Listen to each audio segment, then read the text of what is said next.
Morning gang, we're halfway through the week once again. Yes, it's Wednesday, the 28th of October 2020. Welcome along to this morning's United Kingdom talk, coming to you from the Chapel Hill Marina here in Lincolnshire, and only 3 days to go before Halloween.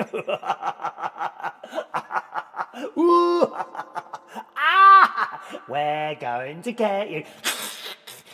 Yes, Halloween very soon, boys and girls. I do hope you've got your little outfits ready. You may not be able to go out, but you can still wear them. Why shouldn't you still wear them sitting at home, eh? Use your Halloween costumes at home. Just sit there. I've got a little Halloween jacket that those of you that were at the quiz last night had a glimpse, dear. Well, you had a whole look at it last night. I wore it last night as we were doing the quiz going down to a central station there. But perhaps you've got one or two little Halloween numbers that you want to wear. I don't know. Do you do your house up? Is there little gardens and things like that? If you haven't spotted it already, on my YouTube channel, I've managed to upload the pumpkin video where I went round my nephew's house, and great niece Evie and great nephew Harry made pumpkins, you know, carving out little eyes and that. I had a go myself. Not an enormous amount of success there, to be honest, but I tried, and that's all you can do. You can try your best, you know. Ignore the haters. Just keep going. Keep going, boys and girls. You can only do your best. That's all you can do. And I did my best with my Halloween. We made a little bit of a mess, I must admit. Probably I made a little bit more of a mess than the two children, but that's not the point. We got there in the end. And my nephew's wife, Stacey, with the items and the two children, created a Halloween garden, which actually looks really good, I have to say. So if you want to see that video, just go to my YouTube channel, youtube.com/Chris Reardon UK, or type into your address bar, your Chrome address bar, unitedkingdomtalk.co.uk, and you'll be able to find it there, all right? A little puppet. It's a bit long. It's about half an hour long altogether. I didn't do any cutting. I just literally put the camera on and left it in front of us for added dramatic effect. And talking of all things Halloween, I thought the whole idea of Halloween is to get a little bit scared, isn't it? Including the children. You know, it's just a little bit of fun.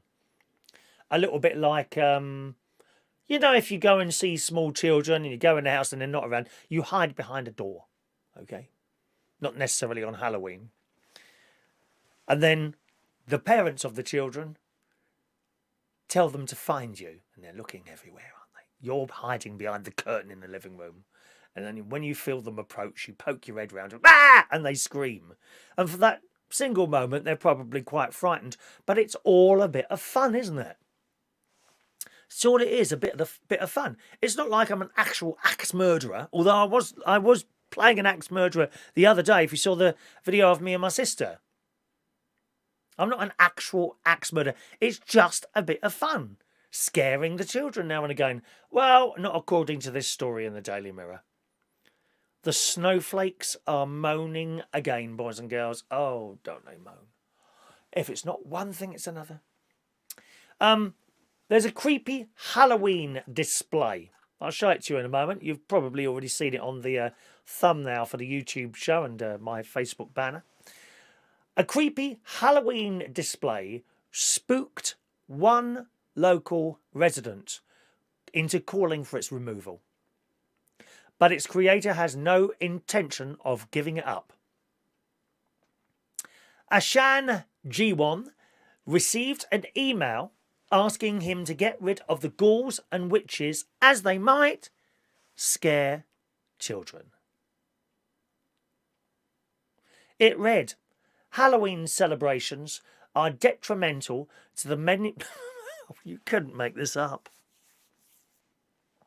The letter she received, or he, is it he? Ashan. Oh, I don't know if that's a he or a she. Ashan, sounds like a bloke's name, doesn't it?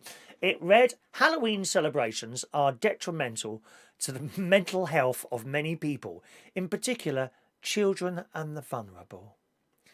But when he put the row to a vote on a Facebook community page, he found neighbours and their children overwhelmingly loved the display.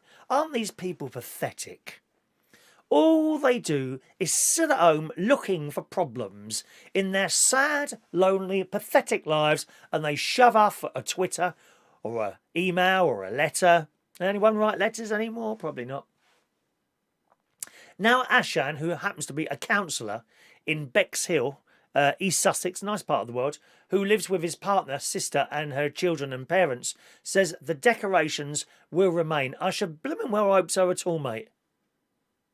Don't take any notice of these busybodies. It's just pathetic. Pathetic, stupid bit. Who shouldn't be alive on this planet? I think the slightest detection of patheticness should send them immediately into a grave and stop upsetting the rest of us with their pathetic comments. It's saying the property stylist who decorates the house for every major holiday throughout the year said everything I do is to support my community. For someone to say it's having a negative impact, it's the last thing I would want. And I would presume in there somewhere is a little bit of pride, really. You know when you've created something. When you've created something, whatever that may be, some sort of design, a flower display, I don't know, anything. A talk show on YouTube. When someone comes and tears it down, it's very hurtful. And you tend to back off a bit. And that's what's happened here. If it was scaring children and vulnerable people, I'd have no hesitation in taking it down, this bloke says. But the response to his Facebook poll was clear. Every single one of the 700 plus comments is positive, he said. Lots of people said their kids asked them to detour so that they can have a look at his house. There you go, you see? So here's the picture of the house there. You tell me what's scary about that, please, because I can't see anything. Can you? I think that's really good. That is hardly scary. What? A few models of ghosts and a large... Oh, we've got one of those spiders. Even Harry, I've got one of those spiders. Can you see that in the middle of the picture there? My favourite thing of that is the I don't know what that is, the ghost in the window. That's particularly good, don't you think? I love it. I absolutely love it. Well, apparently that's scary and detrimental to the mental health of people. I think it's the person sending the emails who has some sort of mental health disability, don't you think? Perhaps they should go and see the doctor. You know, you can have tablets for that sort of thing now. If you can't just cope with a few little decorations up. How totally and utterly pathetic. This bloke says, I think there were 30 people that said they suffered from mental health issues and it was supporting them as opposed to being detrimental. So on his side, you see, people with mental health, and they all like to tell you, don't they? Oh, I've got depression, I've got this, I've got that. What happened to the days where you just kept it to yourself? Was there anything wrong with that? Because I did for 30 years. They have to tell everyone now, don't they, what's wrong with them. Have you noticed that on the Facebook? All on there. The slight, oh, I've got a cold this week, or I've got this, or I've got that, or I've got something else. Oh, let's have a little bit of happiness in our lives. For example, a Halloween display. If I was into it, I'd have this whole caravan, Lincolnshire television studio complex, decorated and little ghosts and spiders climbing up. I think I'd go a step further and have actual real life tarantulas. And what's that one in Australia? Funnel web spiders climbing over the caravan all day and all night long, weaving webs. And if I went out, I'd have to come back with a knife and cut through the webs so I can get back into the caravan and close the door quickly, of course, so the spiders can't get in. Yes, I think that's what we need. Real live, actual tarantula and deadly spiders climbing over the caravan. Oh, yes. What nasty little snotty-nosed kids are going to come knocking on my door now for prizes? Answer? None. Good. Snakes as well. Let's have some snakes. Brown-nosed, or what are they called? Brown snakes or something like that. I don't want any of the, the ones that aren't dangerous. What's the point of that? I want a grass snake or something like that climbing over there. No, we want deadly animals. Lions going around. This caravan would be as scared. I'd give them something to complain about. Here you are, right to the council with that lot. Ow, there's a bloke at Chapel Hill Marina. He's got dangerous spiders and things climbing. Oh, it's detrimental to my mental health. Go away. We're not interested. Not interested at all. One parent said my 2-year-old loved it. Of course he did. Or she, I don't know.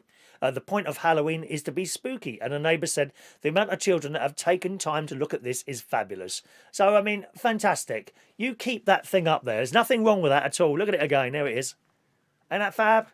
I mean, I'd be proud if my house looked like that. Stupid, pathetic people. Snowflakes, darling. We hate them. We hate snowflakes. We do indeed. Okay, chat box as always is open for you to talk to each other, boys and girls. If you're sending a super chat today, this week, we have our prize of an Echo Dot, okay?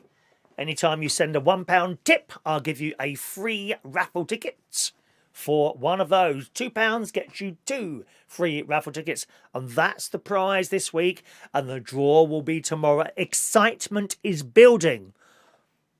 The last time I was this excited, I heard one of my nasty exes was in hospital with an incurable disease. That's the last time I was this excited. There it is. Tomorrow's prize, a £1 super chat. We'll get you a free raffle ticket for that. And we'll do the draw tomorrow. If you're not here tomorrow, don't worry about that. Just check back at your convenience and see whether or not you've won and claim by email. That's fine. Here's my email address. Also, if you want to talk to me while the show's on, any comments at all, either use the text number at the top left-hand side of the screen there, okay, 07551 259 675, or you can email on that email address there while we're doing it, chris@unitedkingdomtalk.co.uk. A few texts coming already. Good morning to George Bond. Texting in. Good morning, young George. Gavin Bass is watching as well. Nice to have you back, Gavin. Where have you been hiding, Gavin? We haven't seen you for ages. Thought you'd been hiding, darling. Have you been hiding? Hey, hope you're well, Gavin. And Mr. Turner is there as well. Good morning. If the snowflakes think those monsters are scary and they really need to sit down and watch an episode of Doctor Who. Oh, absolutely. Preferably with Davros. Davros. I know a few people that look like Davros. How sad is that? They actually look like Davros. I was busy yesterday. I've managed to get my soundbar working properly. I have 2 soundbars. I have an old one here, which is more than 5 years old now. I think it's, what is it, a Panasonic or a Sanyo one? Can't remember. But ever since I bought it up here, and to be honest, down at my house as well, I've had the most terrible time trying to get it to sync. Do you know what I mean by that? When I say sync, the sound needs to move at the same time as the pictures.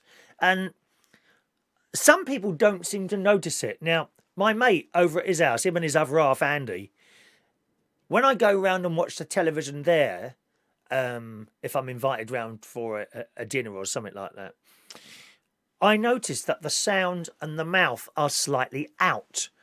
They don't seem to notice that, strangely enough. I don't know why. I'm sitting there watching it. I'm thinking, why isn't someone saying anything? I notice the slight off. Even if it's a slight off, I can tell that the mouth and the sound aren't happening at the same time. Okay? Now, this was the case with my old soundbar here and that beautiful, excellent soundbar that my friend DJ Chris gave me, which is up at the house. Very expensive as well, it was. Sounds fantastic, but I just can't get the thing to sync up exactly. You get it nearly there, but not bang on. And I've tried a digital cable. That's the one with the little red light that comes at the end. And I've tried it with, well, up here certainly, I've tried it with that and the USB cable. Well, I can't get the USB cable to work at all. That doesn't work at all. Plug it in one end, plug it in. I'm pushing the buttons. They are incredibly difficult to set up for some reason. Soundbars. Anyway, I thought I'll try. And the Bluetooth, strangely enough, you know, so you're watching this. And now and again, it'll cut out. We're not talking cut. Not like that. It cut a little bit at now and again. And then it comes back on and it might be all right for 10 minutes. And he cuts out like that. And it's so annoying. It's so annoying. Anyway, this week I ordered an audio cable, like an analog cable. I've got one here. I haven't got one here, have I? No, I haven't got one. I haven't got my in my drawer of many things. You've got one of those at home, haven't you? A drawer of many things. Here we are, like an audio. Oh, there's one there. Like an audio cable like that. Okay, except it's a jack. It's a mini jack on each end. You know the small little jacks. Just one jack on each end, and one plugs into the back of the telly into a little headphone socket, and the other end plugs into the soundbar. So I switched it to aux cable. Everything in sync. Everything works perfectly. Fantastic. So I'll probably try and do the same thing on my telly at home as well. I think I've got one of those cables, or shall I just order one? They're only a £5. I think I'll order another one ready for when I go back down to the house again, and I'll try that, and I reckon that will sort the problem. But it seems to be a thing with digital. You know, on your remote control, you've got this thing which is supposed to adjust the sound so that to your eye it syncs up, and you push it and it just doesn't work. You can only go plus, you can't go minus. So I'm convinced that the sound must be running slightly behind, but you can't go minus on the control. It only allows you to go that way. Mad, isn't it? And I can't. Oh, it's so annoying. It gets to the point sometimes where I actually turn the soundbar off because I can't stand it any longer. You can get around it in a way by looking at people's eyes when they're talking to you. But eventually it just drops into your head. Oh, is the sound in sync? And then you notice it again. But certainly the normal analog jack-to-jack cable has sorted the problem up here. It doesn't matter whether I click on the Netflix or the iPlayer or normal television. Everything is now in sync. So perhaps that's the answer. Don't bother with these digital or USB cables because I can't get the damn things to work. Honestly, there's so many settings on a telly now, isn't there? Eh? You used to just turn the damn thing off, on or off. There'd be a volume, a brightness, a contrast, a colour, and the channel button. That was it. Now, oh, Christ almighty, especially these smart tellies. One or two of you must have had trouble putting smart tellies together before. Oh, the sound coming out of the telly's all right, but once you've got it coming through a soundbar with a bass thing, I don't want it too loud. Obviously, I don't want it too loud, but what a difference that makes, you know. Anyway, so I'm very pleased to have sorted that out. Text coming in from Sherry DMP. Good morning to Sherry. Morning, Sherry. Sherry's got a new video out. She's talking about her birthday, which is up online now. Actually, I've got a little list of some other YouTube stuff you might want to watch, boys and girls. Sherry DMP is the channel. She's with us every morning, and she's got a birthday video up there now where I get a mention. And also, I have to say, Sherry, I quite like the piano happy birthday to you that you've mixed into the background. Don't think that didn't go unnoticed. Very nice version of happy birthday. It's like you're sitting in a lounge bar. You know, when you've got someone quietly playing the piano behind you, that's how she's done it. So she's sitting there talking about her birthday, and she's got this quiet happy birthday thing going on behind her. Beautiful. Thank you, Sherry. Good morning to Mark Bowles. Morning, dear. Morning, Mark, who enjoyed the pumpkin video. Thank you, Mark. We'll be doing pumpkins with your little boy. I hope you're more successful than me. Of course, your little boy be the last time he spends time with you and your girlfriend, won't it? Because next year will be with me and you. Mummy Chris is here. Mummy Chris is here, waiting. I've had the spare room decorated. Well, I'll be moving at some point, I expect, you know. It'll all be decorated. Don't forget to ask him what he wants on his wallpapers. I'm guessing dinosaurs. Probably a little bit too young at the moment for spaceships. Bum, bum, bum, bum. Space, the final frontier. Ba, ba, ba, ba, ba, ba, ba, ba. These are the voyages of Mark and Chris. Ba, ba, ba, ba. Here, their 5-month adventure starts here. Ba, ba, ba. When Tina, the girlfriend, is phasered and bursts into flames. Don't let the little boy see that. You might get a little bit upset, my love, all right? Yes, you must do pumpkins with him. So that's Sherry's video. She's got a lovely birthday video. I was watching it this morning. Also, Gary Owens back. Now, I think he did do a show yesterday morning at 10 o'clock in the morning. So I assume that's when he's going to be doing shows. I thought he'd moved to Friday night. But the John and Gary show you can now watch at 10 o'clock. Whether it's on this morning or not, I don't know. But he certainly had one on yesterday at 10 o'clock in the morning. So that's the John and Gary show. He's got like a co-presenter type thing going on there. Butler's Empire channel. They're talking about the Triumph Acclaim. Okay. And not everything goes to plan. That's the latest Butler's Empire video. I saw Martin yesterday. He was putting together another automotive quiz program, video, whatever you want to go. I still call them programs, not videos. This is a program. This is not a video. This is a program. A program, boys and girls. What program is on today? That's what this is. I like that word, program. Should I like that word, program? So that's the Butler's Empire thing. I don't know if his new quiz is out yet. Perhaps that's coming soon. And Scrap It Man, my nephew, he's doing a lawnmower video. I saw him 2 days ago. I saw him outside my sister's house. Oh, he had one of the most annoying gadgets you could ever come across in your lives. Close your eyes in a moment and imagine this. An early morning. There you are, relaxing in your little conservatory, perhaps.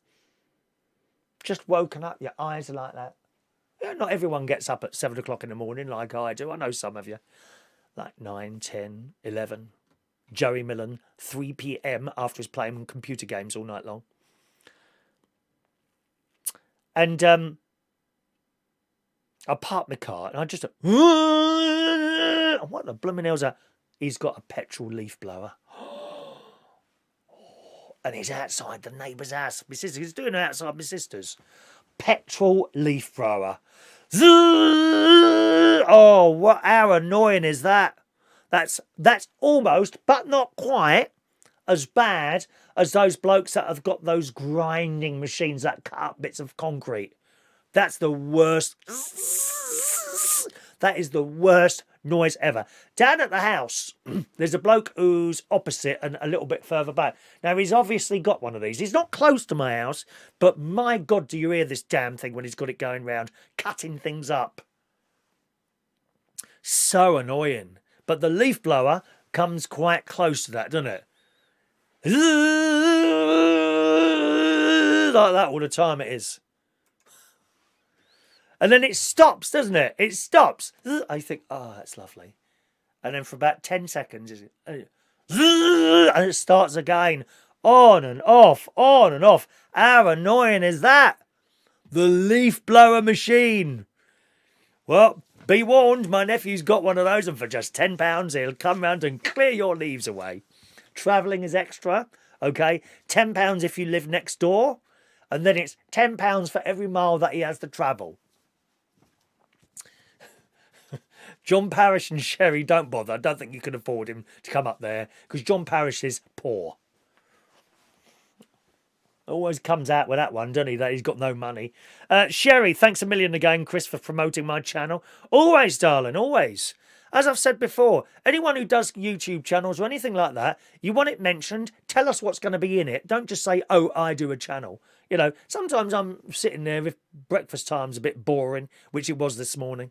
Then I start flicking around and looking at other things, and YouTube sometimes, you may notice sometimes I mention other little things that I've seen on the YouTube, you know, but if you've got a YouTube channel or something like that, you want me to mention it, yeah. Oh, you know I haven't got hundreds of thousands of viewers. You know, we're lucky to get up to 30 in the morning sometimes, that's okay. Don't bother me, pretty irrelevant to be honest. As long as I can sit here talking to myself for days on end, I'm quite happy. But if you want it mentioned, yeah, come on there, say I've got a channel, this is what my latest video is, and then I can talk about it. No problem. I know some of the other YouTube people, they don't like that sort of thing. People advertising their own stuff and what have you. It's fine by me, honestly. Okay, morning to John Parrish. I've made Sherry's day. Thank you. That was me playing the... Oh, are you playing the piano? Didn't sound like you playing the piano. Send a picture of your piano in your caravan then. Go on. No, haven't got one in there, have you, my love? Didn't think so. That's background music, that is. I don't believe you. And good morning to the delightful, my very close friend, DJ Chris Woodhouse. Good morning to you, Chris, who said the LG soundbar does not have analog inputs. It's in the settings. I've tried these settings. I've tried them. It's not badly out. Admittedly, it's not badly out. It's just off. It's just off, and I cannot get it to set right. That being said, it sounds fantastic. Some of the stuff... Actually, it's the normal telly seems to work. It's when you start using Netflix and iPlayer. iPlayer is the worst one. It goes right out and you're up with that sync button on that there. I can't... Did I use a HDMI cable? I can't remember now. I can't remember now. But the analog cable here certainly has made that work all right. But we'll see what happens. We'll see what happens. I'm very grateful for it. Thank you very much, Chris, as you well know. Talking of breakfast time, they had the Tower of London on there this morning. Yes, head cuttings and things like that going on there at all times, my darling.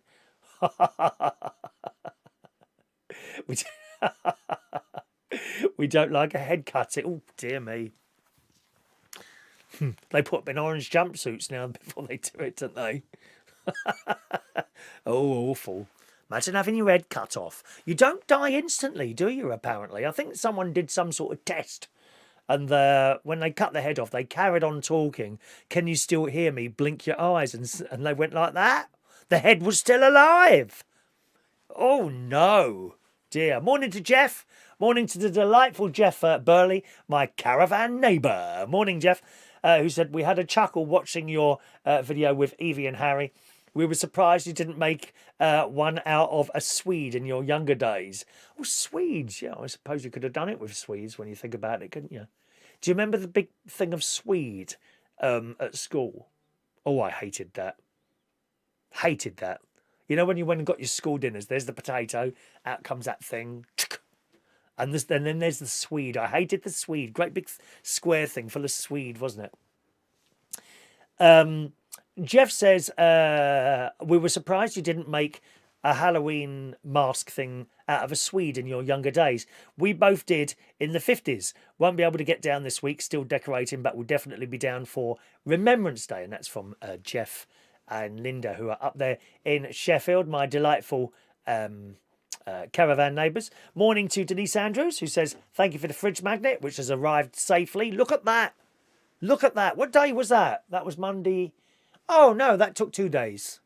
Oh, that wasn't the next day, was it? Because that went Monday morning, so Tuesday. Oh, well. Usually you get stuff the next day coming from here. Seriously, yeah. It has arrived safely and in prime place with my collection of fridge magnets from Denise. And she says, thanks for the fridge magnet there. Now, what's this here? I've got an email from Gary Davidson for some reason, but it's an old Oh, I see what's happened there. No, that's okay. It's all right. That's oh, I see what that is. That's sometimes on the Google Mail. I've noticed this on the Google Mail. If you don't get a reply to something, it reminds you that you haven't got a reply to something. Do you want to send the other party a nudge? Well, no, I don't. I wish it wouldn't do that. It's rather annoying, that is. Okay, so that's that. Yeah, I was watching BBC Breakfast this morning. The Tower of London was on there. The delightful, ever-smiling Carol Kirkwood was on there. Nice girl, isn't she? We do like Carol Kirkwood. And she was on there from the Tower of London this morning. And there's the old beefeaters, you know, in their beautiful outfits, dear. Beautiful outfits, aren't they? Listen, if you're vegetarian, can you become a beefeater? There's a good question, isn't there? I wonder. Do beefeaters have to eat dead animals, or could you have Who would know the answer to that? Could you have a vegetarian beef eater walking around the Tower of London in those delightful costumes? Eh? I suppose you'd have to ask the Queen. She's a regular viewer of this programme, you know, the Queen. She don't come on the chat box. Pfft, she wouldn't mix with you, riffraff. Huh? She comes here. Sometimes she's sitting over there, watching me. Not today. Her Majesty isn't here today. Lovely lady. Beautiful lady. I'll have to ask her, does she accept vegetarian beef eaters to walk around the Tower of London? It's about time she cut a few heads off, don't you think so? Some of those snowflakes. Yeah, we'll start with some of those, I think. Who's the one complaining about someone's Halloween? Oh, it might upset the children. Please take it down. Oh, get lost. Do me a favour. Pathetic, stupid snowflakes. They're the first ones. I think we'll have those heads cut off first, please. Yeah. Not just cut off. Oh, no, dear. Not just, and then stuck on the railings all around the Tower of London. I think we've got a lot to go round, dear. Endless snowflakes.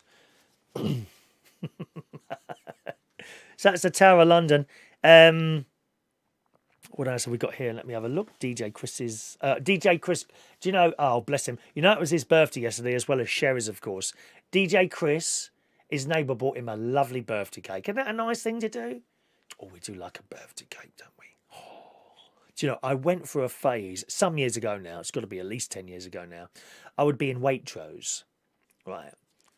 And I would buy a birthday cake. Not anyone's birthday. I just like the taste of them. I would buy a Waitrose birthday cake. Oh, they're so delicious. Did I have a birthday cake this year? I don't think I did. Don't think I had a cake this year. Not even at Central Station. Very disappointing. Usually I get a cake bought in. No, I was completely forgotten about. Nobody loves me. Nobody loves me. Never mind. Anyway, so that's that bit there. I've already been out this morning, actually. I popped down to the post box, which is kind of over the... I wonder how many steps that is. Let me have a look at that. How many steps is the post box away? That'd be interesting to know. Activity. Oh, so this morning I've already done 1,586 steps, which is about 0.7 of a mile. That's not bad, is it? That's a good start. Perhaps I should do that every morning. Just walk down to the post box and back again. It puts you in a good mood. I'm serious, right? So I come out of here, turn right, I go over a little bridge, I stop halfway, and I just look at the river and all the little boats sitting there all moored up, because people live on these boats. One bloke, he's got a long, narrow boat type thing, and he's got all sorts of electrical devices on the roof. Solar panels, he's got a little wind turbine, strange looking thing it is. It's like half moons, 4 half moons, like that, right? And it turns easily, charging his batteries up. Fantastic. Fantastic. And I just stopped there, and I looked over these, along this river, and the sun's coming up behind him. And I got that feeling of happiness. You know, you get that feeling like a moment where, I don't know, it's a little bit like taking it. Oh, I can't say that, can I? It's it's so long ago now, 30 years old. It's a bit like, I don't know how you would explain it. A moment of happiness. When you get a feeling come over you. Euphoria? A little bit like euphoria.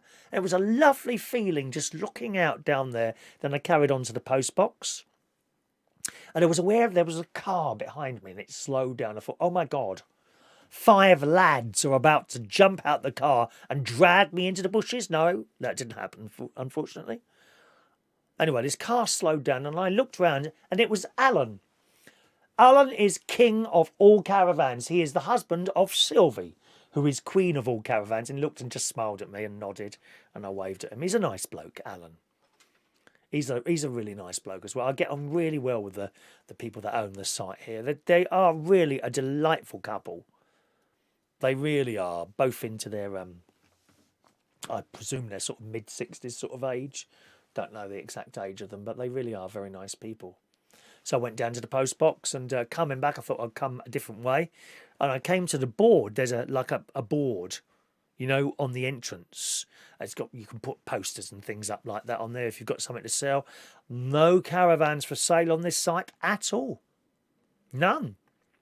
Which kind of makes sense after I was talking to someone the other day who repairs caravans. He's done a little bit of work around here.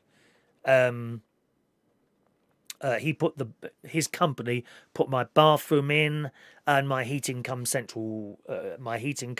cold air heat pump thing in. He put both of those in. And I was messaging him a few weeks ago and I said to him, "Are you busy at the moment?" He said, "Well, yeah."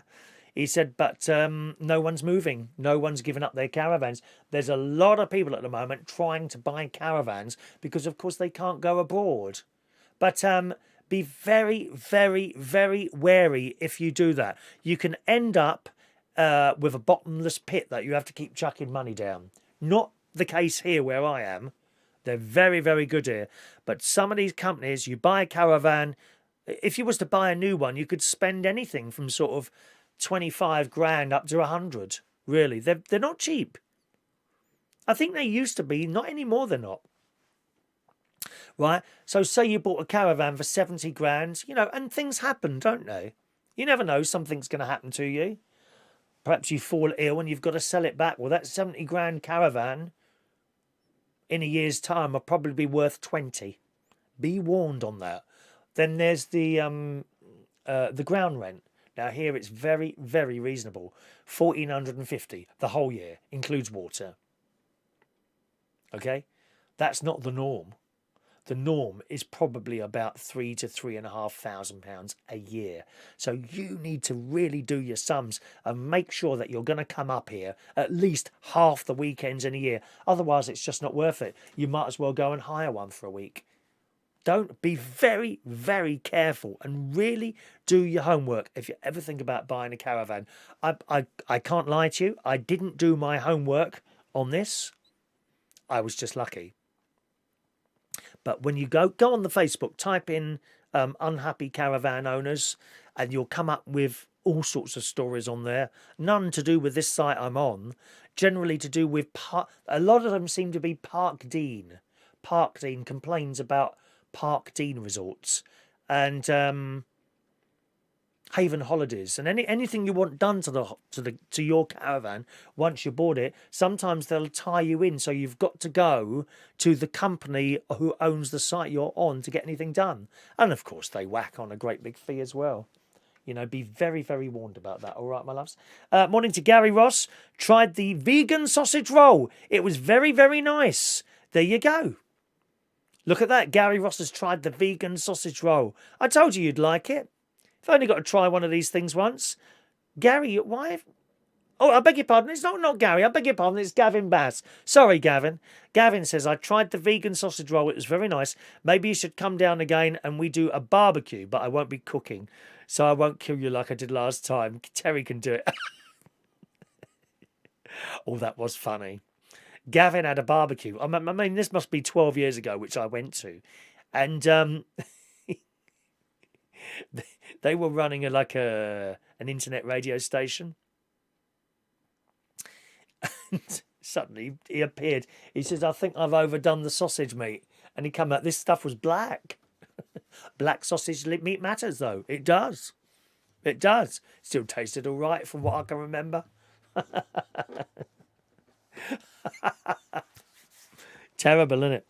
Right, what else have we got here today, my darlings? Oh, we got a story here. Phillip Schofield might go out on a date. Oh, yes, in the Star. This was sent in, I think, by Mr. Gary Ross. Just a reminder, gang, if you've got any stories you want to send in, please feel free, okay? Send them to that email there throughout the course of the day. Anytime you can send those in. And then when I put the show together, I usually put the show together the night before. Sort of around about 10, 11 o'clock at night, sometimes a bit earlier, sometimes a bit later. And in the morning, I come on quickly and have a final look for the stories in case there's anything really important. And you can send any stories you want into that email address there. Just a link will be fine, okay? But please don't be offended if I don't include them. I might think, no, I don't really want to do that one. You know what I mean? But this was sent in, I think, by Gary Ross. And it's about Phillip Schofield. Phillip, this morning host Phillip Schofield has been asked out by former Strictly Come Dancing contestant, the Reverend Richard Coles. Amen. Kyrie.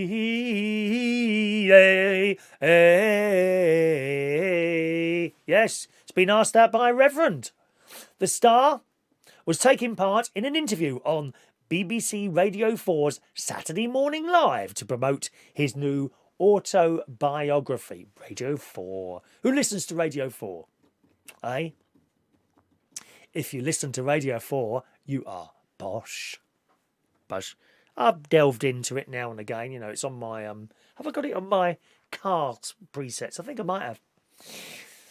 Anyway, the star who came out earlier this year was taking part in an interview on BBC Radio 4's Saturday Morning Live to promote his new autobiography. The show is hosted by Vicar Richard, who's 58, who has been single since the death of his other half, David, in 2019. During his chat with Phil, Richard made a bold gesture by asking him out for a drink and some dinner live on air. God, dear, what? They don't care, do they, on the BBC, dear?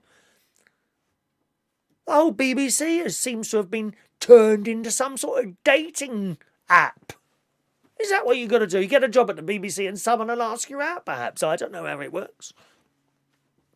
I expect our very good friend Naga Munshetty gets an awful lot of offers. That's what I reckon. He told This Morning Star, if you're looking for a bit of company, Phil, broadcaster, gay in his middle years, drink dinner? Phil then replied, are you asking me out? Oh, Phillip Schofield. He's a bit old for me, I'm afraid, yeah. Richard's co-host, Sean Keaveney, is it? Keaveney, added, I feel like a bit of a gooseberry now. Yeah, you were. Clear off, mate. Clear off. Get out of the studio, please. So keep an eye on that. Will he go out with the Reverend or not? Very, very interesting. Perhaps that happened to me, you know. I could be sitting here and perhaps I'll get a guest in here at some point and they'll ask me out. Good morning to Paul in Cornwall. Good morning, it's wet in Cornwall. Have a good stream. Thank you for that. Thank you, Paul. There's some really big waves on the west coast. That would be you, wouldn't it, west? I know you're sort of southwest. But apparently Carol Kirkwood this morning on BBC Breakfast was saying there's some great big waves, anything from between 5 and 10 metres tall, about to batter the west coast. I'd like to see a few people battered on this channel, let me tell you that now, my love. Morning to Terry. 18 years ago, was it really that that dinner was 18? That barbecue was 18 years ago. That's the last time I saw Gavin Bass in the flesh. The question is, Gavin, is there more of you now, or is there less of you now, my friends? All right, Gavin. What else have we got? Oh, I've watched... I'm now up... If Maureen's watching this morning, good morning, Maureen.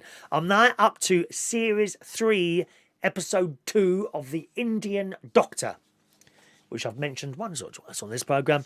And that is an excellent TV series on the BBC iPlayer about this Indian doctor who goes to a small Welsh mining village to sort them up there. And I've now got to the episode, Maureen, where two men have turned up who were little boys but moved away years ago, have turned up and they're trying to turn this little mining Welsh village into some sort of modern estate. It's just dreadful. And they're trying to convince them by offering them money and that sort of thing. Everyone's going to be conned, I know it. So that's The Indian Doctor on the BBC iPlayer. Okay, and a nice day yesterday. I went round to my nephew's house yesterday because I hadn't finished filming the little bit of the garden at the end for my video, which is now up on YouTube, of the pumpkin carving. And I suggested we go for a walk, so we did. Stacey drove the Fun Bus, which is their black. They got a black like converted transit for their little disabled girl, Olivia. But we went in there, jumped in there, and Stacey drove. That's a frightening experience. Well, I'm sorry, it is. My nephew's wife driving at warp speed. Anything coming in the other way? Doesn't matter. Move out the way, please. Stacey's coming along. God's sake, man. I was unaware a transit van could go that fast down a small, narrow road.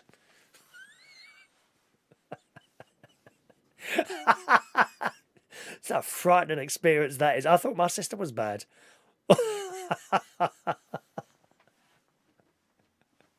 She called me Sterling Moss the other day, my sister. Starts screaming and shouting because she don't like my driving. How rude.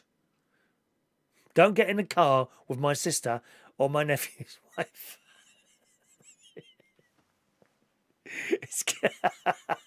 But we had a lovely walk in the plantation, which is it's a forest. It's still not the same as the forest in Bracknell that I walked through. Different types of trees, whereas the forest in Bracknell, it's mainly one type of tree, which is the big tall pine trees. But a lovely walk we had, Stacey and me and Harry and Evie, and they had these Wellington boots on. And when we were at the house, Harry was putting these, I don't know what they were. What are they? And they were like woolen on the outside. And apparently they're welly socks. Something I didn't even know existed. He had welly socks on, which keeps the little feet nice and warm. And he's got these little boots on. And they're running through the trees and I'm chasing after them. Great fun. Great fun. And then, of course, because they got the Wellington boots on, they're splashing around in these puddles. And then Harry fell over in one. Oh, poor little sod. I did feel sorry for him. And he actually didn't get wet along here. It was just his sock. And it was black where the dirty water. And we're walking along and he thought there was water in his boots. But there wasn't. Oh, Christ. Oh, no. My nephew's wife is watching. What's she say? I'm frightened to read it now. You can walk from now on. Nothing wrong with my driving. She uses another word in front of the word walk, which I'm not quite sure what that means. Begins with F.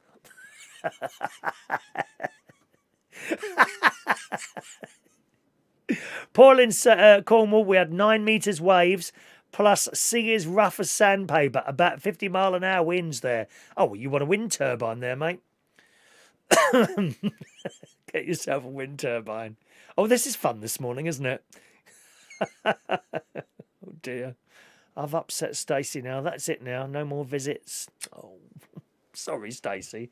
Can I make that up with a small box of chocolates or something like that? Emphasis on the word small, my darling.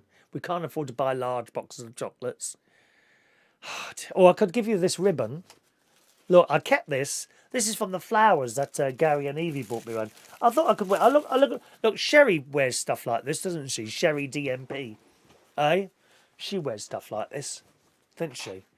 Does that kind of suit me? Stacey, would you like this pink ribbon in exchange for my comment about your driving? Would that make it up, sort of thing? Oh, talking to Sherry, John Parrish sent in a couple of pictures. Let's see if I can find a little story to go with those. Bum, bum, bum. Is that the one there? That's the happy birthday picture. Here we go. Right. John Parrish's pictures. There we go. That is the astronomical clock in Prague. It's nice, isn't it? I like all the gold on there. There's a dead animal place. Morocco Fresh Meat Market. Or Morocco Dead Animal Place. Look at all the... How can you walk through somewhere like that with all those dead animals hanging up there, John? Oh, it's awful. Dreadful. Please. Anyway, thanks for the photos. I quite like that one there. All right. Well, we've got loads of stories here today, boys and girls. Don't forget you can text in 07551 259 675 or use the email there, chris@unitedkingdomtalk.co.uk. Do you wear a mask? Do you wear a mask? Oh, I'm not wearing a mask.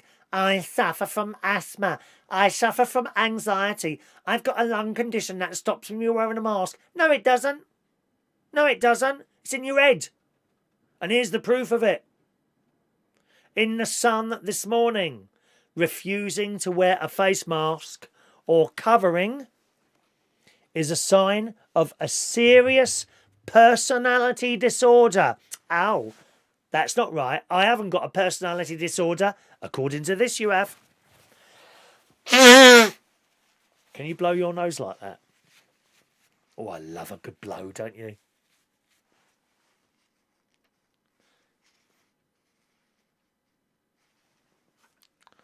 The coronavirus pandemic has meant that the use of face masks and coverings are compulsory on public transport and supermarkets and shops across the UK.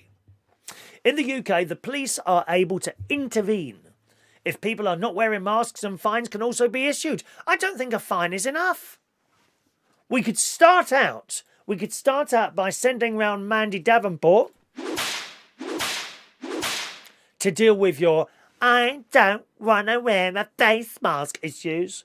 Why should I wear a face mask? I'm not doing it because someone else told me to do it. It's a bit like that, isn't it, really? It is. I don't like wearing them, but I wear them because I think it's a good thing to do. It helps. I don't suppose one moment it would stop you catching something, but it might. It says, however, some people are exempt from wearing masks, and this includes people who suffer with conditions such as asthma, which is just pathetic. I've got asthma. It's not too bad at the moment. Sometimes it's a little bit worse than others. Usually when around my sister's house, it's really bad. Really bad around there, to the point I have to leave. It's just how it is. Dogs. It's crap. Many people, this is the issue. Many people feel uncomfortable wearing masks and coverings. That's the issue. They feel uncomfortable, which is understandable. I don't like wearing them, but I wear them. Many people find them a nuisance and feeling claustrophobic. Yeah, I'd go along that. I'd agree with that. Scientists in Brazil. And what's that expression? You get an awful lot of coconuts in Brazil? A coffee. You get an awful lot of coffee in Brazil? Is that they're saying? I don't know. Anyway, scientists in Brazil have now claimed that people who refuse to wear masks and comply with safety measures have antisocial personality traits.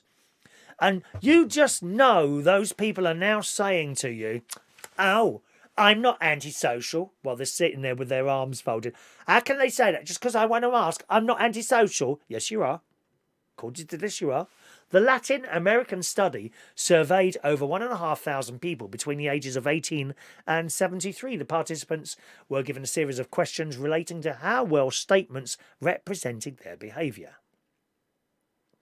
The researchers also quizzed participants about how compliant they had been with coronavirus measures, such as mask wearing. The researchers noted that the pool of participants were from Brazil, a country where the virus is still a really big threat to its residents. Participants in the study were also asked about their feelings were stirred by other people's behaviour to certain issues. It found that people who were resistant to coronavirus safety measures in the sun, this is, and restrictions, were most likely to have an antisocial profile, while those who were compliant showed an empathy profile. So they think about other people more. I don't want to wear a mask. Oh, why should I wear a mask? I don't want to wear one. That's what they're like. I'm sure you've come across them yourself.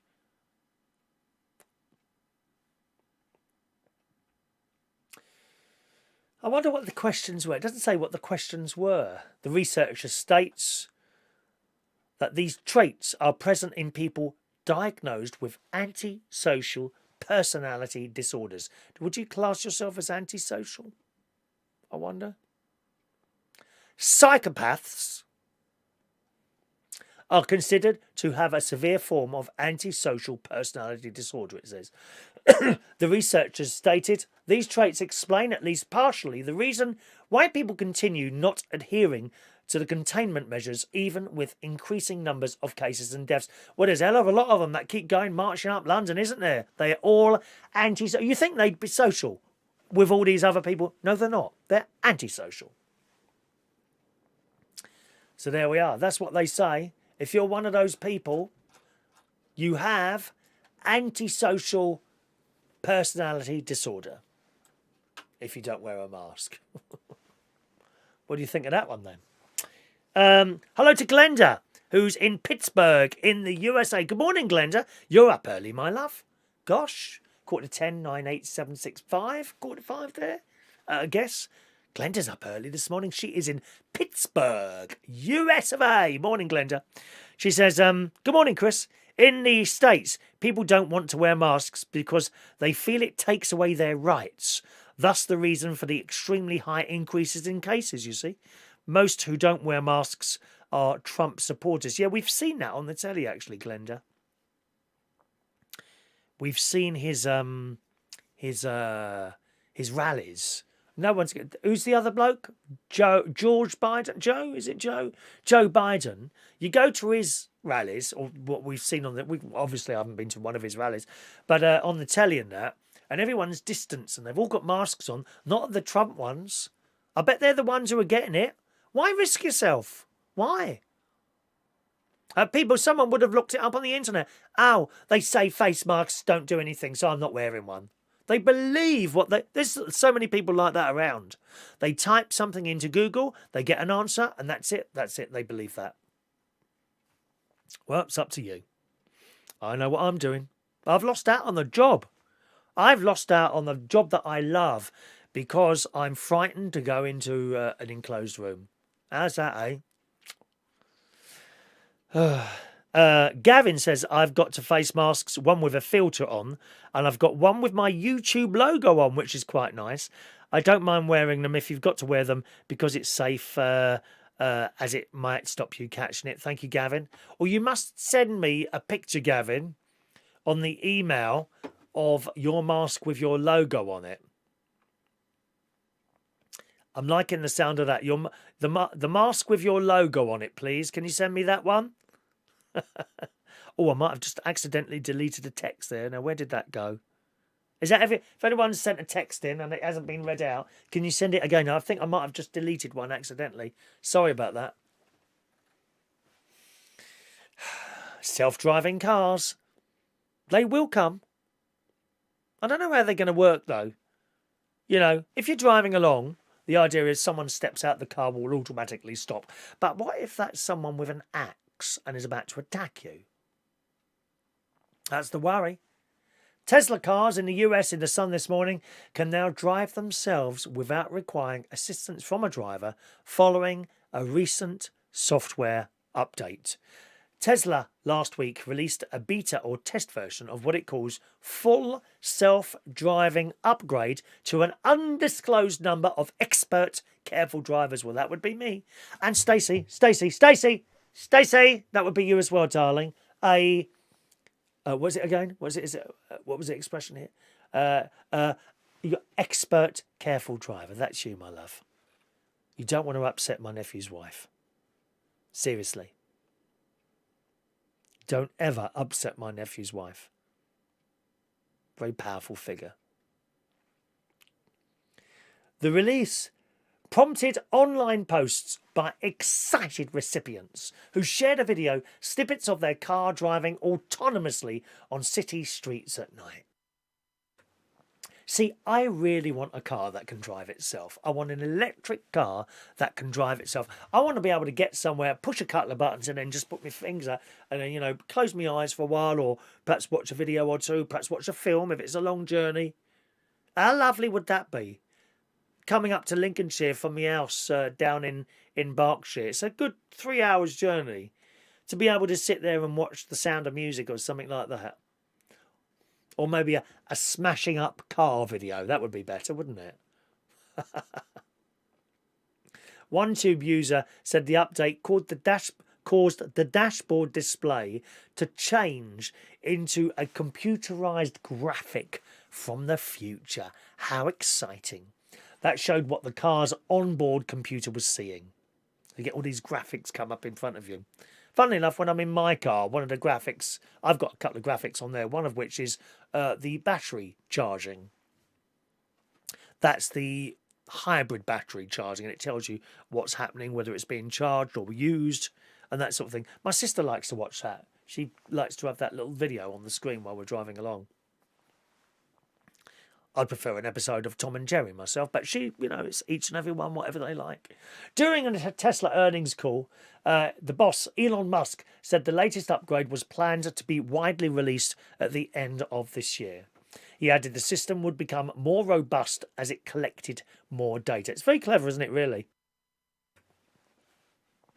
The US auto safety regulator said on Thursday it was closely watching Tesla's release of a software version intended to allow its cars to drive themselves, saying it stood ready to protect the public against safety risks. I really would like a car that could drive itself. It'd be fantastic. And, maybe if it's in a garage, perhaps your garage is not near your house. Down at the house, my garage is not near my house. And you could have some sort of electric door opener, right? And then when you're ready to go out, you call the car out, by text message or something like that, couldn't you? And then the door would open, the car would come out of the garage automatically and be sitting there waiting for you to get in it. How wonderful is that? We do like that. And talking of excitement of having a self-driving car, how about this? I get very excited about people that find things. Like coins. And here's a coin story in this morning's Metro. A pair of metal-detecting teenagers separately have dug up old coins. Fabulous. And they've both made thousands after the coins were auctioned off. Now, I've said before, the excitement to me is not how much these items are worth. It's actually finding and holding something that people from hundreds of years ago used to make purchases with. How exciting to just hold that in your hands, don't you think? Anyway, they were youngsters. Reese, 17, from Great Yarmouth in Norfolk. He found a Saxon coin in a. You see, I wouldn't want to sell that. I really wouldn't.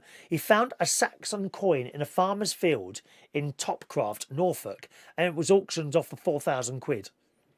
And another boy, Walter, who's 16, he lives in Ongar in Essex, found a Henry I silver penny in a field in South Essex, and that went for £3,100. But you see, £4,000, you've given that thing away. Wow. I mean, if you really need the money, a 17 or 16-year-old wouldn't really need the money, would they? They're coming along, but they did sell them. So I wouldn't want to sell that. Catering apprentice Reese, who was 16 years old when he was metal detecting with his dad, Johnny, when they found the Harold VII. Who's Harold? Was that a king? They found a Harold II penny dating back to the year 1066 from the Battle of Hastings, the year. Reese said it was pretty special to find. I wasn't expecting to come across such a scarce and remarkable coin. It's a day I will remember forever. His dad said the coin had been recorded with the Fitzwilliam Museum in Cambridge, and it's the only one of its kind known to exist. Oh, why did you sell that? Oh, wow, why did you sell that? The coin went under the hammer at Hanson's auction in Etwall, Derbyshire, on Monday and sold for more than its guide price of £2,500 and £3,000. And the other boy, Walter, found his Henry I penny dating back to 1106 when he was 15 years old and had been metal detecting with his father and uncle for hours. Now, I've got a picture. I can show you a picture of the coins here, look. Wow. I'd love to own something like that, wouldn't you? Just have that and look at these coins here. They're fantastic looking. Presumably, in those days, a silver coin was made of silver. Look at those. Look. Wouldn't you just like to own those? Oh, it's one, isn't it? That's one side and the other side. Isn't that fantastic? I think someone collects coins on here. Is it Mark Bowles? I think Mark Bowles collects something. And they look so well worn and well used there. Hanson's historica expert, Adam Staples, says, we're delighted with the results for the boys. They were expecting finds that deserved to do well. As a metal detectorist myself, I know how exciting it feels to make discoveries like this. Actually, Jeff does this. You know, Jeff, who owns the caravan next to mine, he does that. He's got one of those beep, beep, beep, beep things, detecting things. He was showing, I can't remember what it was showing me the other day. Both coins have gone through the correct reporting procedures, and any funds made will be split 50-50 with the landowners, the auction house says. Yes, because if you find something on someone's land, you're supposed to tell them, aren't you? You know, and share the thing there, okay? Tomorrow on the show, don't forget, tomorrow on the show, we've got our Super Chat raffle. It's an Echo Dot tomorrow, okay? Someone's going to win the Echo Dot tomorrow, so that's on tomorrow morning's show.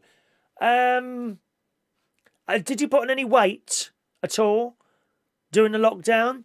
Did you manage to lose it yet? No. Me neither. Oh, we're just all so fat. Oh, God. I wonder what the collective weight of the people is that is watching this programme at this very moment. It's got to be at least 10 megapounds, isn't it? Oh, the little bags of crisps, darling. I haven't had many cakes, I must say. I haven't had any cakes, really.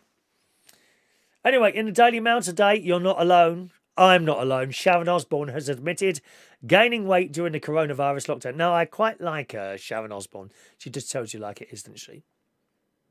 There's a lot of work done to her face, but she seems to have had it done properly, if you see what I mean. When you look at Sharon Osbourne's face, you can't see, really, that she's had work, can you? Unlike some of these younger girls who have their lips like fishes. You can have a little fishy on my dishy. You can have a fishy when the boat comes in. But she looks good. Always has done. I like her. I like her mouthiness. She is fierce. We like fierce. We don't like bland. We like fierce. We like fierce women. We like Theresa May. We like Priti Patel. I want to see Priti Patel as our Prime Minister. Who's ever going to win a row with Priti Patel? Answer, no one. That's who we need as Prime Minister.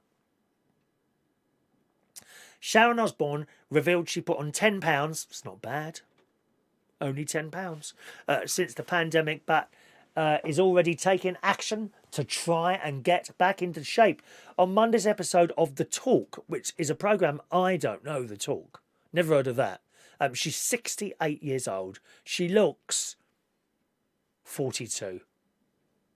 She says, I'm like £10 over from what I usually am. And £10 is a lot when you're like 5'1" and a smidge. Bless her heart. It's like a lot of weight. So I started walking yesterday. This is it now. I've got the bug. I'm on it. And as you know, I do a lot of walking as well. I'm going to do a 5-mile walk after the show today. Sharon's confession comes just weeks after her daughter Kelly unveiled her stunning 85-pound weight loss. 85 pounds she's lost. The TV personality revealed she underwent gastric surgery sleeve 2 years ago. Meanwhile, Sharon opened up about her decision. And then it goes on to something else. So that's not really relevant to the weight loss thing. But don't worry, if you've put on a little bit of weight, you can lose it. It's so difficult to get back on it, isn't it? To lose that weight again. Never mind. Talking of morning shows, I popped on. There's a new BBC show on now in the mornings. I think it's 10 till 10:45, and I just flicked it on the other day. Right, last night actually, I watched a little bit of Monday's show last night. I mean, I don't know who designed that set. It's awful. They've got this patterned carpet. and plastic. It's just horrendous.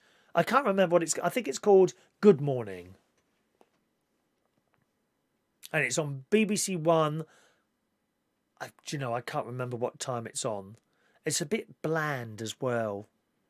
It's a bit bland. I think it was their answer to sort of Holly Willoughby and Phillip Schofield, but it's not really happening. Not really happening at all, I'm afraid. So the worst thing about it is the set that's been. The set is dreadful, dreadful. It looks like some old carpet that they've grabbed out of an old person's home. Horrible. Anyone seen it? Awful. Anyway, Gavin's sent in a picture here of his face mask. There it is. Look. There you go. He's had his own face mask done. Look at that. It's good, isn't it? That's on the texting phone. You can send pictures on the texting phone if you want to. No problem there. If you ever want to send in a picture, send it through. If it's a quick one, you want up like that, then 07551 259 675 is the texting number. If you haven't been here for a while, the text box now is just for you to all talk to each other in. If there's anything for the show, then just send it as a text or an email, chris@unitedkingdomtalk.co.uk, and I'll get to it, all right? Paul Adamson. Good morning, Paul. He sent a little video, which I can't look at a video while I'm doing a show, Paul. So thanks very much. I'll have a little look at that later on. All right. A vegan butcher. Is that even possible? I have a great deal of time for people who are vegan or vegetarian. I'm vegetarian. Vegan and vegetarian. What's the difference? Well, vegetarian doesn't eat dead animals, but it will eat. They will eat, including myself, honey, dairy things and things like that. Vegans will eat nothing whatsoever that is to do with an animal or has come out of an animal or has been made from something that's come out of an animal. They won't touch anything at all to do with animals. All right? But they've got a vegan butcher now in London. In the Daily Mail today, a vegan butcher due to open in London has left shoppers baffled and sparked light-hearted mockery online. Rudy's Vegan Butcher. You see, I think they've got the name wrong. You can't call it a butcher. A butcher is someone who goes around cutting bits off dead animals or live ones, isn't it? How can you have a vegan butcher? You can't. That doesn't make sense at all. But a vegan butcher due to open in London has left shoppers baffled and sparked light-hearted mockery online. Rudy's Vegan Butcher is set to open its doors on World Vegan Day, November the 1st, in North London, serving 4 versions of bacon, chicken and turkey made from soya and seitan. I have no idea what that is. Seitan. S-E-I-T-A-N. Seitan.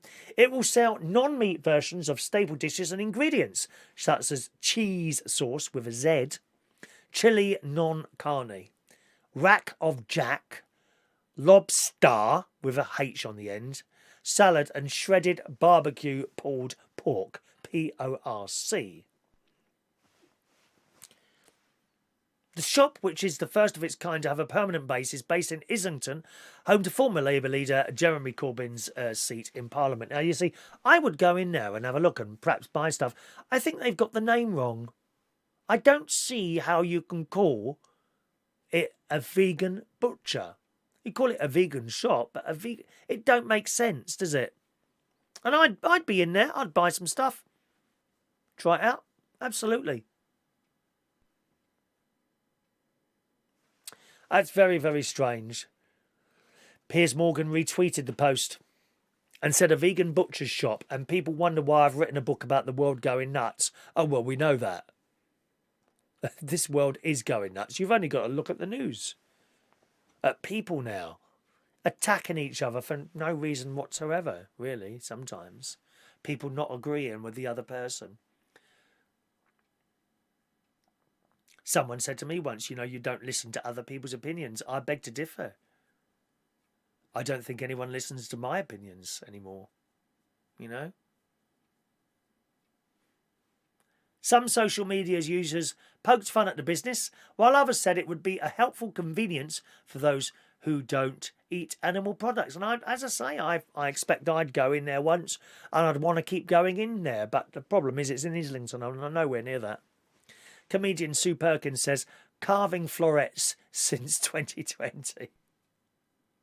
One Twitter user said, isn't it just a greengrocer? Another said it's outrageous and unacceptable to butcher hapless vegans for their meat.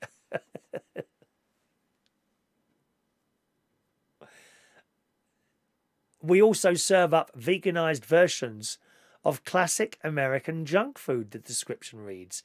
Everything from meat-free burgers, and you can get those all over the place now, and giant Seaton hot dogs. I don't know what Seaton is. Seitan, Seaton hot dogs, to melt your mind, dairy-free milkshakes and pastrami-packed sandwiches. It does sound absolutely delicious, I must say. It's not the first vegan butcher to open in the UK. It's the first to have a permanent base, with others being temporary pop-ups. So there we are. That's the vegan butcher, boys and girls. Will you be going to purchase anything there, I wonder?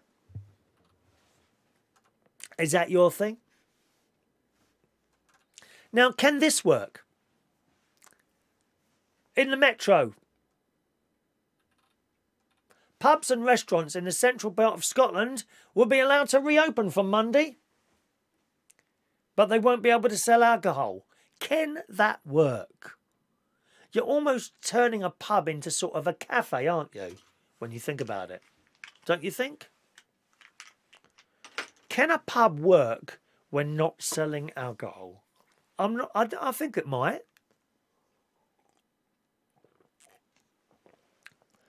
You could still have all the entertainment on in there, couldn't you, if you have entertainment? You know, a singer, quiz night, karaoke, something. Hospitality, of course, pubs make much more on soft drinks than they do on alcohol, you know. When you buy that glass of Coke, Coca-Cola, right, it's probably cost them about 10 pence that. You've just paid £1.50 for it. They make a lot more money on soft drinks than they do on alcohol. But would they be able to get the amount of people in there just drinking Coke, lemonade, water, non-alcoholic cocktails? They're quite nice, actually. Fruit cocktails, they're called, aren't they? I've had a couple of those in my life. Hospitality venues in the central belt of Scotland were forced to close earlier this month when a circuit breaker lockdown was imposed to control the spread of the virus. Last week it was announced that the restrictions were to be extended until November the 2nd, when a new 5-tiered system will come into force. Even more difficult to understand. I mean, it's just becoming incredibly complicated, isn't it? First, Nicola Minister Sturgeon said that today most of the central belt, which includes Glasgow and Edinburgh, is likely to be placed under tier 3. This means pub, bars and restaurants can reopen but must follow strict rules, including a total ban on the sale of alcohol indoors and outdoors. I don't know if that can actually work or not, that. Very strange, really, isn't it? Mr. Sturgeon acknowledged that the new restrictions were frustrating, but said sticking to them would allow for a quicker return to normality. She says it's difficult and frustrating and getting more so by the day, especially as we head towards Christmas. She's quite right. If we dig in now and get the COVID more under control, we perhaps open the door to not 100% normality by Christmas, but hopefully more than we have right now. We all want to see that. So it's interesting that I'm not sure if it can work. To give it a go is highly commendable, though, don't you think, you know? To actually give that a go would be an excellent idea. Don't know, really. We'll have to see. Jeff says you could post us a fridge magnet every day. I haven't got enough to post. I've only got about 3 or 2 left now, Jeff. I think there's only 2 left now. 2 more fridge magnets. Which it's either 2 or 3 left. I can't remember. We'll have to see how that goes. We got one more story. 2 more stories. We were talking about the automatic cars, weren't we? How about automatic pot-holing repairing robots? We've been waiting for this for years. You want to see the road coming down from here, going down to Boston. My God, it's not so much potholes, actually. It's a bit like that. So perhaps these robots won't be any good for that. But certainly, some of these potholes are so bad. Not just here, certainly in Lincolnshire, in some of these little roads. Dreadful. Scientists are building, in the Daily Mail, autonomous repair robots that will use artificial intelligence to identify and fix potholes in UK roads. No operator required. The electric self-driving robots, which are being built by a spin-out company from the University of Liverpool called Robits 3D, can find small cracks in the road and cover them with asphalt. Isn't that clever? Researchers say the machines, which will look like a cross between a tank and a road roller, will transform road maintenance when they hit the roads next year. Only not even 10 years, next year, and finally offer a cost-effective fix for the UK's pothole problems. What a bloomin' great thing. Currently, no autonomous technology solutions exist to tackle potholes, which are estimated to have cost the UK taxpayer more than £1 billion to fix over the last decade. That's how much they've cost. You always see them there, don't you? 10 blokes. Cones that stretch for miles down the motorway. And then you see these 10 blokes around this little hole about an inch wide. And they're there for 3 days fixing it. Not anymore. Potholes can be very costly inconvenience for drivers and fatal for cyclists and motorists. Oh, we know that. There's actually, between two of the bridges here, between Tattersall Bridge and, what's the name of the other bridge? Oh, gosh. Is it Kirkstead Bridge? I don't know. There's between two of the bridges here, there's a bit where the road's kind of falling away into a field. And there's these cracks like this. Now, you've got to watch out for them in a car. On a bike, if you miss those, very dangerous. Very dangerous. Current methods to detect and repair potholes are labour intensive and very slow, unsafe and costly to the economy and the environment. It says the new technology we're developing will make road maintenance tasks faster, cheaper and cleaner and ultimately make roads more safer and more accessible. I think that's brilliant. The robot will be built with a continuous track, a system of wheels within a circle of heavy-duty rubber. You know, like a tank? That's how they're going to do it, much like a tank. It will autonomously, on its own, patrol UK roads without the need for road closures and will be able to detect defects such as cracks and potholes, characterise their geometry, collect measurements and capture images. All this data, along with the hole's location, will then be sent back to local authorities who can decide whether to send a team of repair personnel, depending on its size and severity. For smaller cracks, the vehicle will be able to emit quick-drying asphalt as a quick fix before they get bigger and become more fully fledged potholes. It's great. A mini roller at the back flattens the sealing material as the robot drives over the site of the defect. And that's really, there's an artist's impression of this vehicle, which I must show you. It's just something like out of a science fiction film, isn't it? Love it. There, look at that. Isn't that great? Look at that. That's the artist's impression of that. I think that's absolutely brilliant. Really good, that. Right, so we've got one more story, then we'll do today's raffle tickets. I think I showed you the picture of Gavin sent in there, haven't I? Yep, showed you the picture there, Gavin. Thanks very much. And talking of cars, anyone got speeding ticket this year? Have you? Have you been driving too fast? So, not going to mention you again, Stacey. I've upset you already. I'm sorry. Not going to. I know. Perhaps I shouldn't have said your name then. Oh, she's going to get upset again now. That's okay, I got the pink ribbon for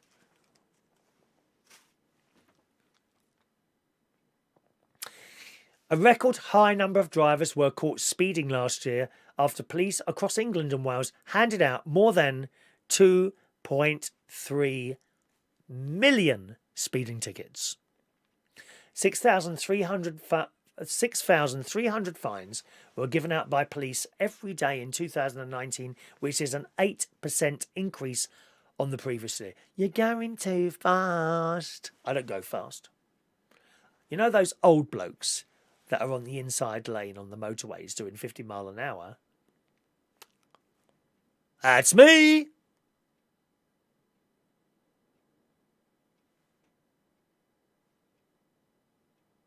Sometimes I'm on the road and I see a black van rush past in the fast lane at about 120 mile an hour.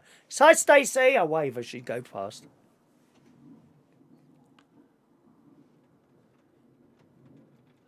"97% of those fines were offences detected by your friends, the speed cameras. Oh, they're not speed cameras. They're safety cameras. No, they're not. They're speed cameras designed to catch you out."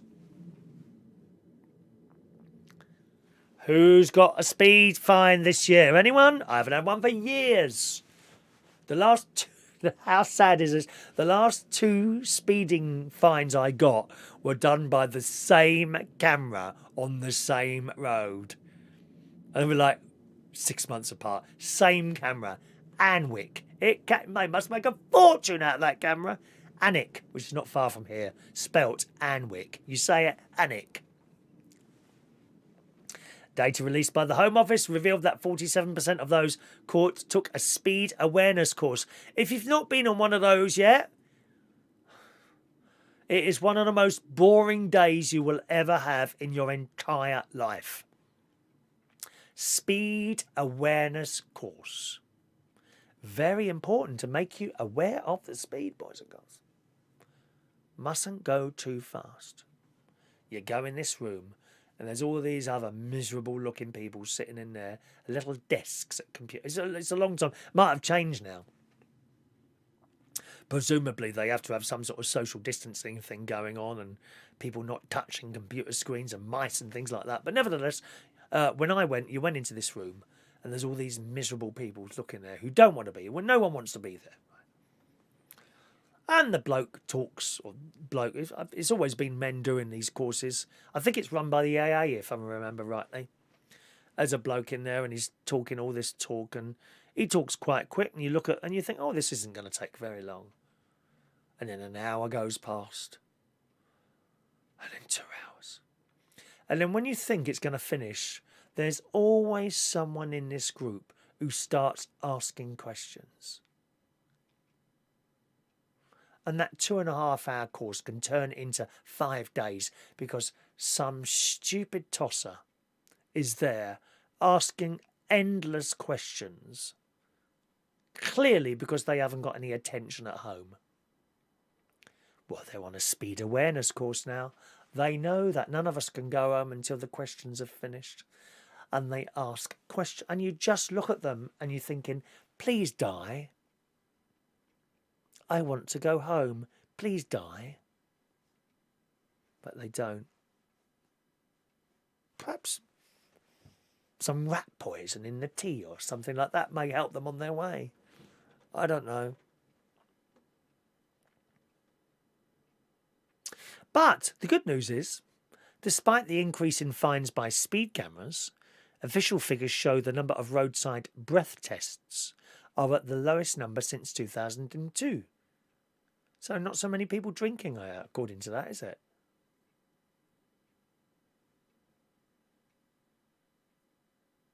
Oh, hang on a minute. No, that's wrong.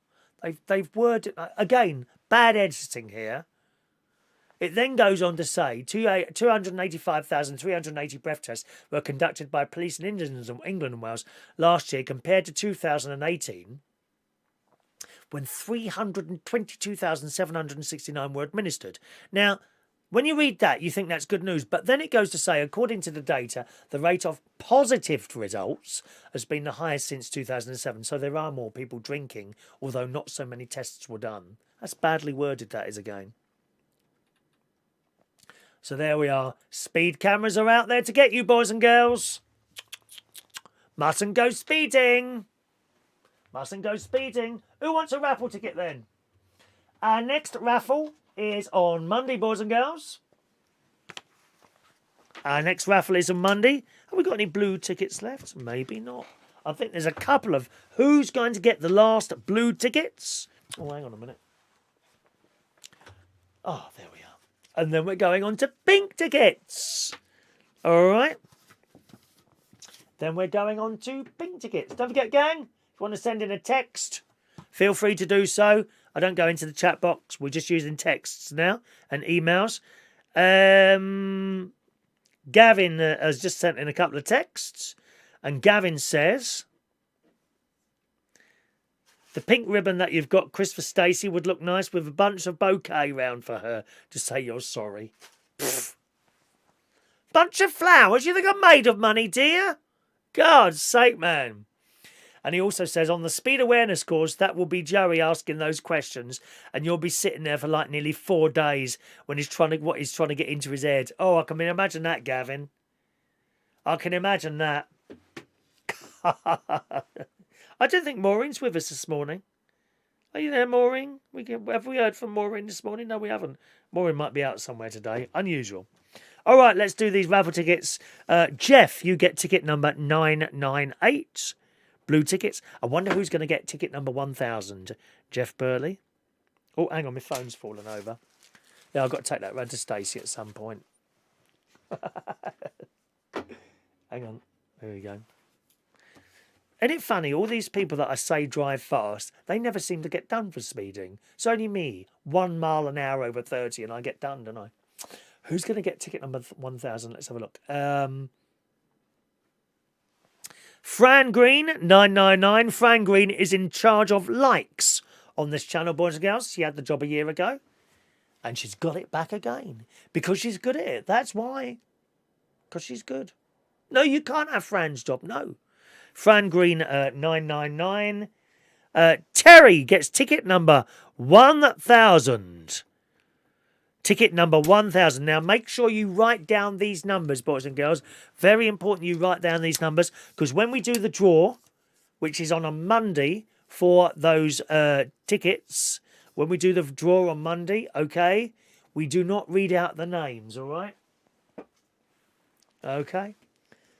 And now we're on to a new book of raffle tickets, which is pink. How pretty is that? Pink tickets. Let's pull some out. Ready? Who's going to get ticket number 1, I wonder? It is Michael Pullman in Australia gets ticket number 1. Let me put these in order. Here we go. Michael Pullman. Ticket number 1 for Michael. Denise, ticket number 2. Hello, Denise. Your clock is keeping perfect time above me there, my love. Diane Jebb, ticket number 3. Mick Davenport, ticket number 4.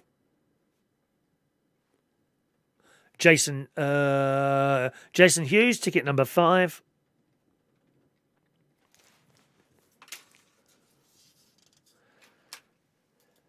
Ticket number 6, Ross Herndine.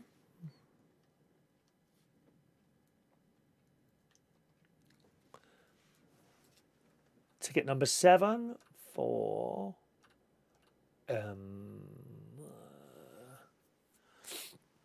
Tony King, ticket number 7.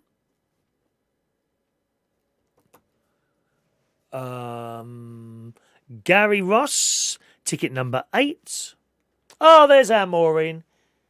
Morning, Maureen. Only one text from you this morning, Maureen. The other one didn't come, darling. If you sent another one earlier, it didn't come at all. But I've got your second one, so good morning, Maureen. All right, my love. Ticket number 9 for Maureen. Thank you, Maureen. Peter Wright, ticket number 10. Ticket number 10 for Peter Wright. One moment, please. Is Andy V, ticket number 11. Ticket 11 for Andy. There's our John Aitken. head of cute bums on this channel was John Aitken. Ticket number 12. 12 for you, John. Okay. Is that everyone? Anyone else want a raffle ticket? If I've missed you out, please speak now, my loves. Meanwhile, we'll do today's birthdays. Okay? And then we'll do our little daily game of bingo. We might have, I keep saying, I don't want to say it. I won't say it. Might be here tonight with a chat box show. Don't know. Don't know, okay? Might be. And actually, I don't think I've got anything planned tonight, so I might do a chat box show tonight at some point. Just keep an eye out if that's going to happen. But not too many birthdays today. We've got, oh, thank you, Gavin Bass. Number 3, unlucky for some, Gavin. Maybe it's lucky for you, though. Gavin Bass has got ticket number 13 there. Do you know, I might myself ring the estate agent today, see if I've got any news there. Anyone else want a ticket? Shove it up there now, quickly, while I do today's birthdays. Happy birthday. Oh, hang on, what am I doing there? Happy birthday on this Wednesday to Shannon Page White. Morning, Shannon. 25 today. You, Todd, today is 33 years old. Good morning. Happy birthday, you, Todd. Barbara Campbell today, 47 years old. Happy birthday, Babs. Mark Story today is 49 years old. And Lisa Donahue is 32 years old. So to all, just 5 birthdays today on this Wednesday, the 28th of October 2020. Happy birthday to all of you.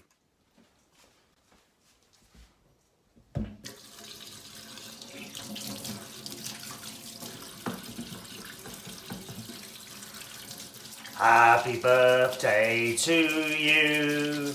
Happy birthday to you. Happy birthday, happy birthday, happy birthday to you. Twice, coronavirus.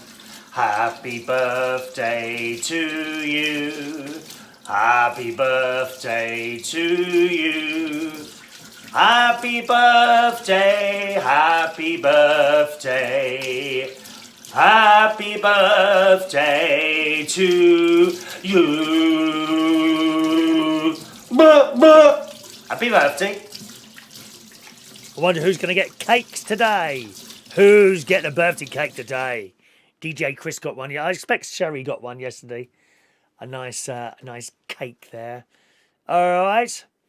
Okie doke. Some of you leave us at this point there. So if you do, thank you very much for joining us on the show this morning. Back with you again tomorrow morning at 8:45. I can't believe it's Thursday tomorrow. It goes so quick. Thursday tomorrow, so I'll be back with you tomorrow morning at 8:45. Maybe tonight as well at some point as well for a little chat box show. If you don't know what a chat box show, that's where the whole show is based on the chat box. There's no news stories. None of the old crap that I come out with, except perhaps right at the very beginning. Just to wait to see what we're going to talk about, okay? And thanks very much to Park Nest. I think I asked you, if you want to send us a little email, Park Nest, before the show starts, then I could include those celebrity birthdays on the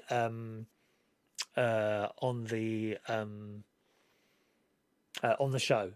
Entirely up to you. If you want to send us a little email, I can read those out, all right? Thank you very much. Stacey, as you're fully aware, because you checked, I was doing a speed limit. Yeah, don't mean it's not too fast.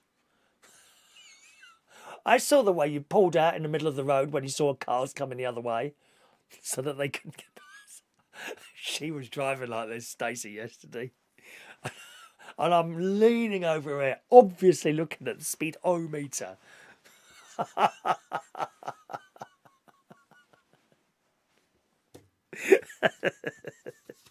Alrighty, are you ready for our daily game of bingo, boys and girls? Let's bring up the bingo board. There it is. Okay.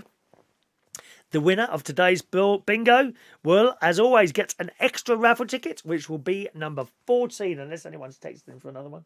No, ticket number 14, okay? Ticket number 14. Who's it going to go to? Oh, John Parrish has sent a £1 super chat. Thank you. Thank you, John. I'll give you a free raffle ticket, John, for our Echo Dot. Okay. He wants a free raffle ticket for the Echo Dot in exchange for his very kind £1 tip. 5 to 6, John. John Parrish, 5 to 6. Okay. 5 to 6. John Parrish. In it goes. There it goes. All right. Blah, blah, blah. Let's scream those out. No, I'm not trying to do you out of a job, Parkness. I just thought you seem to like doing that. So I thought I might read them out. You could send them in. I can read them out.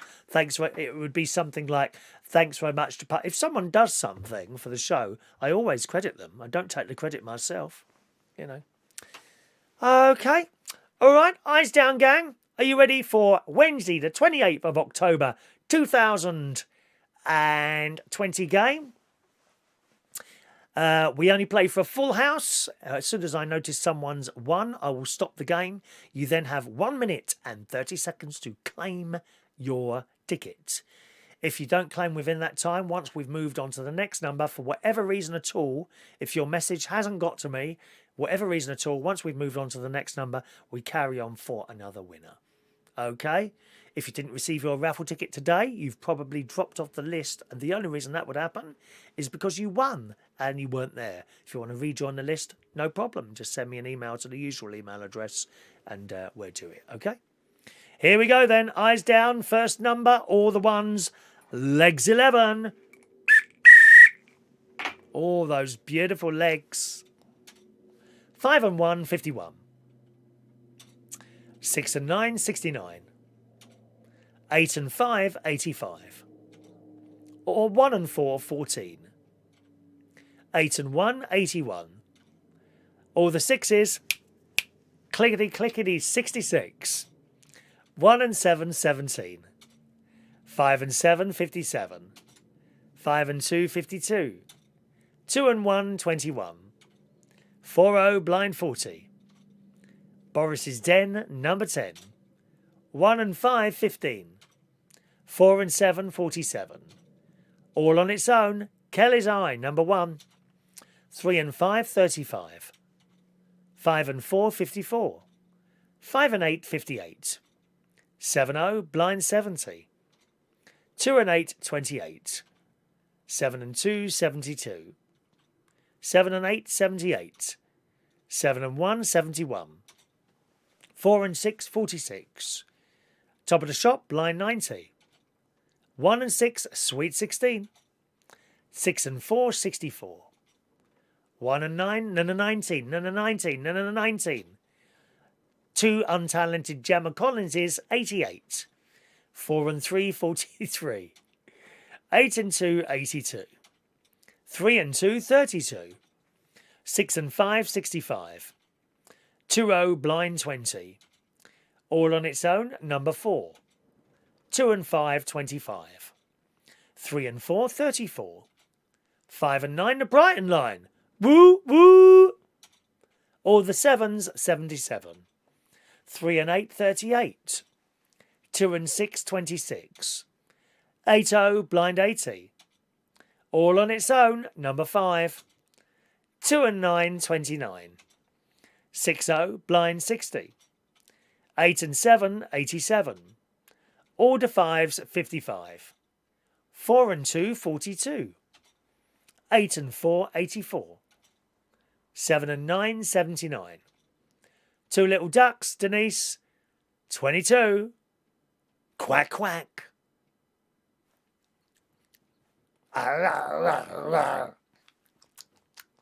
Blah. All on its own, number 3. 7 and 5, 75.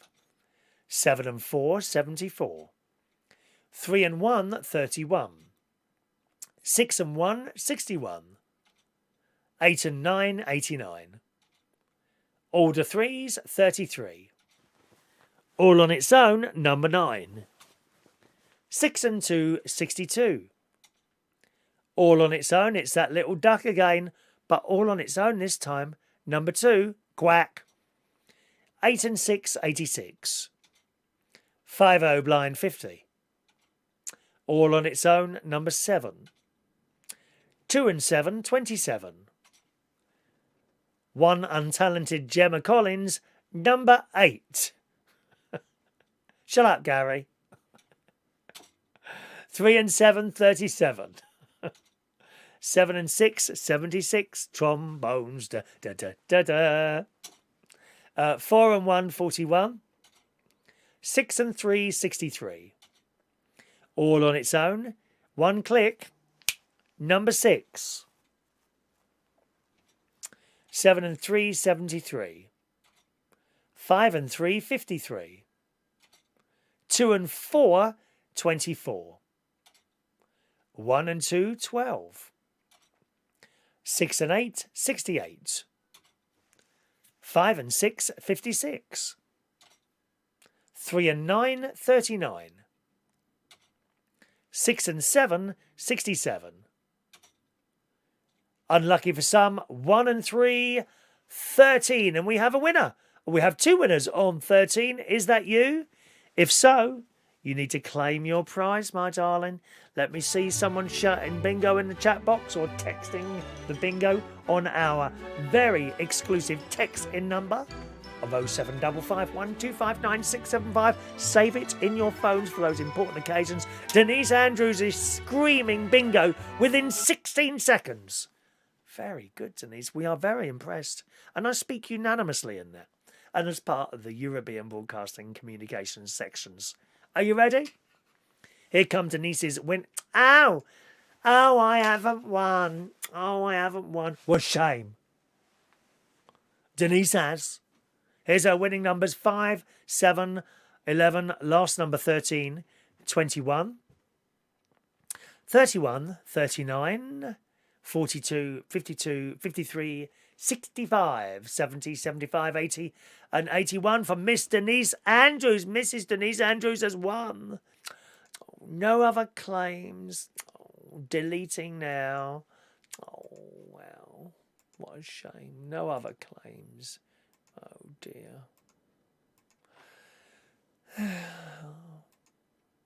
We get another raffle ticket, Denise. Well done, darling. Number 14 for Denise Andrews.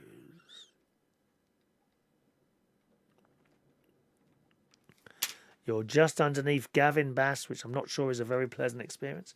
But there we are, my love. Number 14, Denise Andrews is there. Okay. Just a reminder, gang, if you have found yourself dropped off the system, no problem at all, just let us know. Poor Shania. It wasn't you, Shania, was it, my love? How's Dad's eye doing? Is it all right now? Hope that's recovering all right, your dad's eye. Anyway, time for me to go on my 5-mile walk this morning, boys and girls. So if you're out today and you see some sad, lonely old character with a carrier bag picking up tins and things like that, that'd be me. Okay? I won't look like this. I will look like a complete and utter tramp. Tomorrow I can feel the excitement is building, wondering, those of you that were kind enough to send in a little tip this week, is it going to be you who wins the Echo Dot tomorrow? Maybe back tonight. With a little chat box show, don't know. I never promise these things. Otherwise you start getting texts and emails. Oh, but you said... And you get all that business going on. Do you know what I mean? Paul Adamson wants to go on the bingo list. I would be happy to add you to that, Paul. You will be able to play tomorrow, my love. You lucky thing. Have a nice day, and I'll see you again tomorrow morning at 8:45, maybe tonight, okay? Thank you very, very much for watching and listening. Cheerio.